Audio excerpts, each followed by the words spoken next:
When people talk about the simplification of the Chinese language, they're normally referring to just the most recent developments of the 20th century.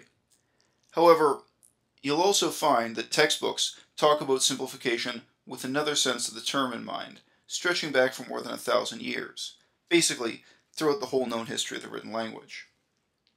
My first example is this word, yan. This is a reasonably ancient word that appears in literary figures of speech, but rarely in everyday conversation. The basic meaning of the word is swallow, not the verb to swallow, but the noun, meaning a type of migrating bird. If this is your first time seeing the character, you might wonder how this set of radicals ever gained a meaning related to birds, especially given how many other words there are in Chinese that clearly enough show pictographs of a bird facing left, like niao. The more you know about these radicals, the stranger it seems. On the left and right, we have the two halves of bei, meaning north, that we could also think of as a doubled spoon radical. Although, as I mentioned in an earlier video, the spoon radical is often used to represent a human figure in Chinese. At the bottom of the character, we have the standard abbreviation of the fire radical as 4 dots.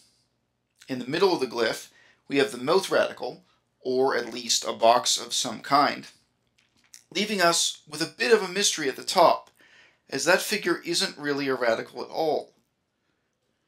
The closest character in the modern script is nian, a literary way to write the numeral 20.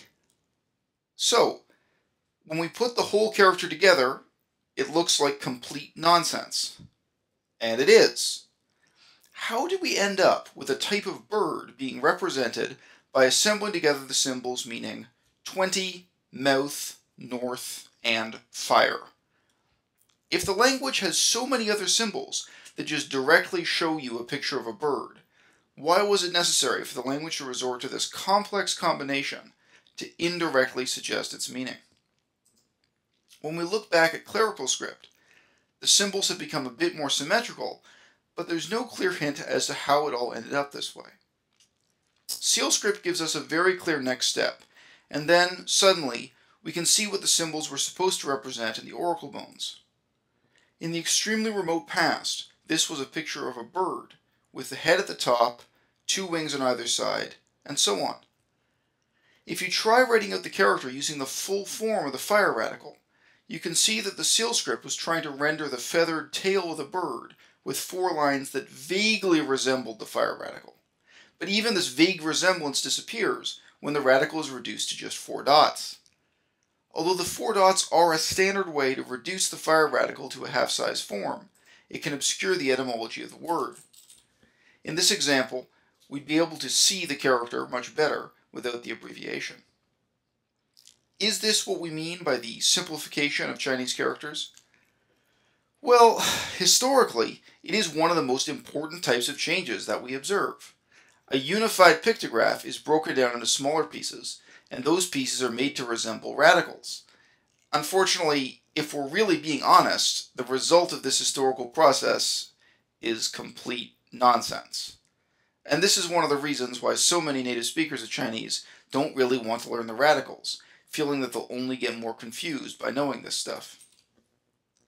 Just to provide a rapid contrast to a very different pictograph of a bird, I can remember that the first time I saw this character, it just looked like a grid of lines to me.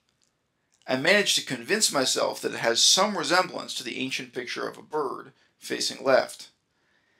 In this case, we're also looking at a process of simplification, but here the image has been retained as a single unit instead of being broken into separate radicals.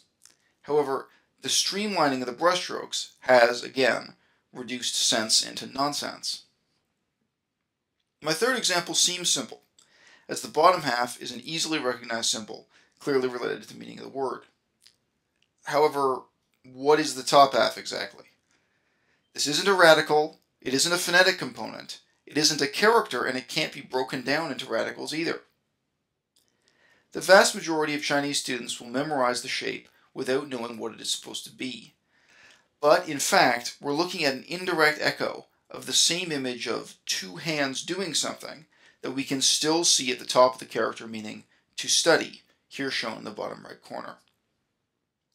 The seal script showing the two hands at the top doesn't provide any kind of shocking revelation about the meaning of the word.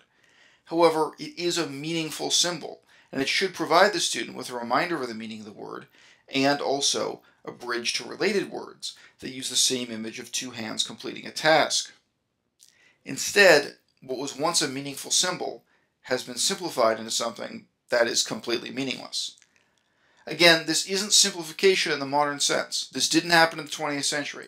What we're talking about here is a much longer historical process of scribal changes that erases the logic that was once present in the composition of the characters.